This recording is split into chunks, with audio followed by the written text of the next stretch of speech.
弟兄姊妹平安，今天是2023年的8月25号。今天分享的经文是诗篇124篇，创世纪49章29节到50章的14节，哥林多后书第10章12节到18节。今天要跟大家分享的主题是自夸。我们需要有自信，因为基督信仰所强调的是信心。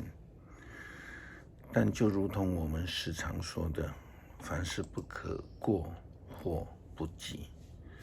就信心的角度来看，不及是信心不足，甚至是自卑、自哀、自怜。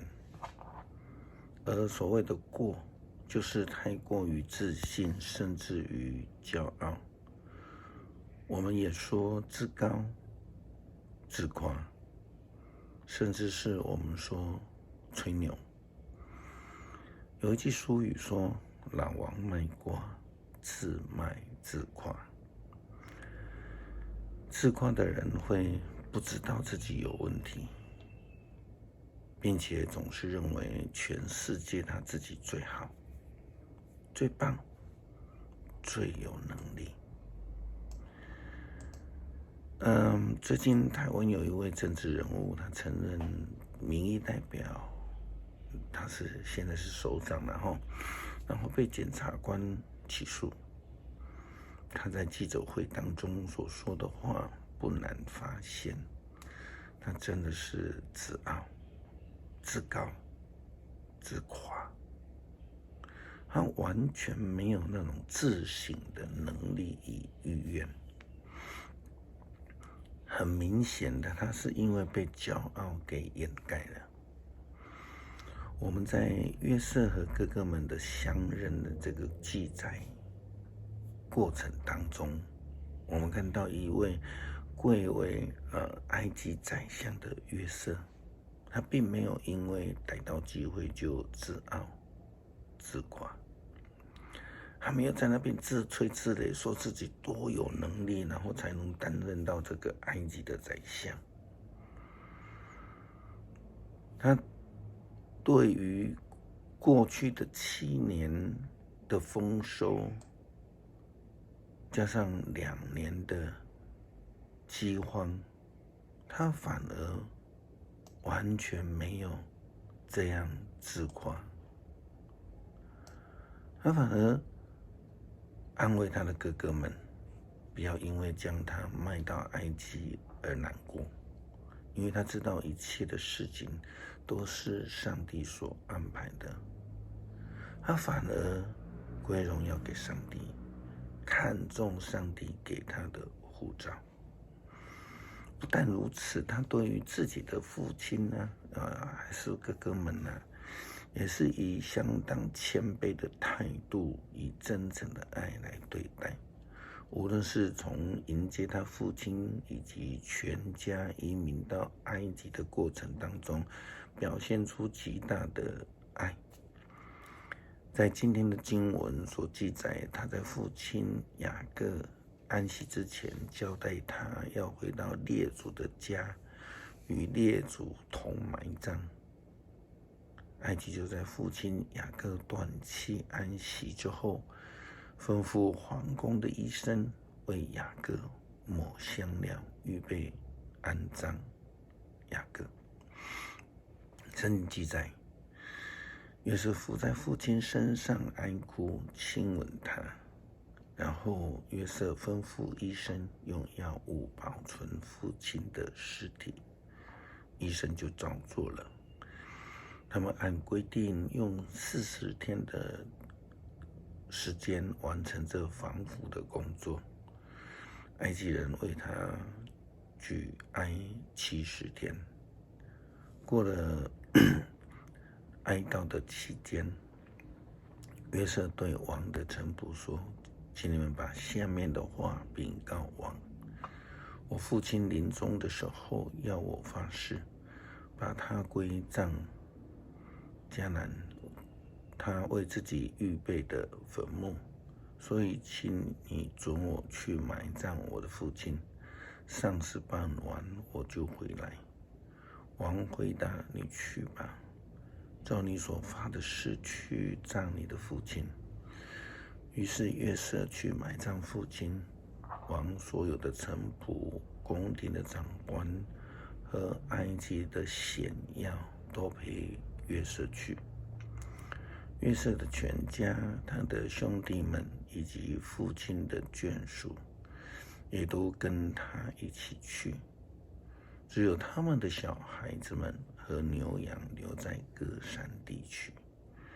跟他一道去的还有车辆、骑兵，整个的行列浩浩荡荡。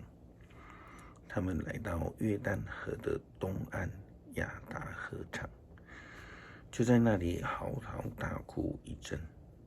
约瑟为他的父亲举哀7天。迦南人看见这一大群人在亚达河场哀悼，就说：埃及人的哀悼多么严肃啊！因此这个地方的名字叫做亚伯麦西。雅各的儿子们遵照父亲的吩咐，把他的尸体运到了迦南，葬在曼利的东边麦比拉洞里。这个洞是亚伯拉罕从赫人以弗伦买来做坟地的田里面。约瑟埋葬父亲之后，就跟兄弟们和所有参加葬礼的人回去埃及了。可见约瑟对父亲的爱超越了自己的成就与地位，他完全谦卑地执行他父亲的意愿，完全不自夸。我们在跟自夸自傲的人当中是没有什么好比的，保罗也这样说了，因为其实无从比起了。保罗在给哥林多教会的书信当中这样说道：我们当然不敢跟那些自命不凡的人同列或相比，他们实在糊涂，拿自己的尺度衡量自己跟自己比较。至于我们的夸口不会超过限度，是在上帝划定给我们的范围里。这范围也包括在你们当中的工作。既然你们是这范围内，我们把基督的福音传给了你们，就不算越过了界限。对于我们范围之外，别人做完了的工作，我们不敢夸口。我们只希望你们的信心增长，使我们能够在上帝所划定的范围内继续的扩展你们中间的工作。就这样子，我们可以把福音传到你们以外的地区，而不以他人的原地所成就的工作来夸口。正如圣经所说，谁要夸口，就该夸耀主的作为。因为真正值得称赞的是主所称赞的人，而不是自吹自擂的人。基督徒所追求的是上帝的称赞，而不是自吹自擂。基督徒所要学习的是谦卑服侍的生命态度，要能够尊重别人，要能够看重上帝的呼召，如同约瑟一样，如同保罗一样。我们应该要因为谦卑，这样的人就能够听到明白上帝的旨意和呼召，自夸的人却听不到。